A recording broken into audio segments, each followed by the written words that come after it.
வணக்கம் மக்களே. குழந்தைக்கு நம்ம தனியா சாப்பாடாக்க வேண்டிய அவசியம் இல்லை ஃப்ரெண்ட்ஸ். 8 மந்த் ஆனாவே நீங்க கூழ் மாதிரி கொடுக்கறத நீங்க கட் பண்ணிடணும். இப்படி சாதத்தை நல்லா கரண்டி வச்சு மசிச்சோ இல்ல கொஞ்சம் சூடா இருந்து அப்படின்னா கை வச்சு நல்லா மேஷ் பண்ணி குழந்தைங்களுக்கு நல்லா பிணைஞ்சு நீங்க சாதம் ஊட்டலாம் ஃப்ரெண்ட்ஸ். ரொம்ப களி மாதிரி கூழ் மாதிரி கொடுக்காதீங்க.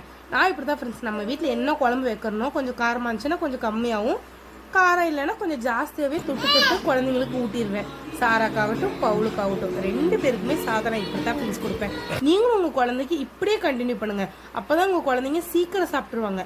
குழந்தையிலேயே நம்ம கரெக்டாக கொடுக்க ஆரம்பிச்சிடணும் ஃப்ரெண்ட்ஸ். அதுக்கப்புறம் என் குழந்தை சாப்பிடவே மாட்டேங்குது, 1 year ஆயிடுச்சு, கரெக்டாக சாப்பிட மாட்டேங்குதுங்க அப்படின்னா சின்னதுலேருந்தே சாப்பாடு கொடுக்கணும். நம்ம சாப்பாடு ஆரம்பிக்கிறாங்க பார்த்தீங்களா, ஆஃப்டர் 6 month ஒன்று கொடுக்கணும்.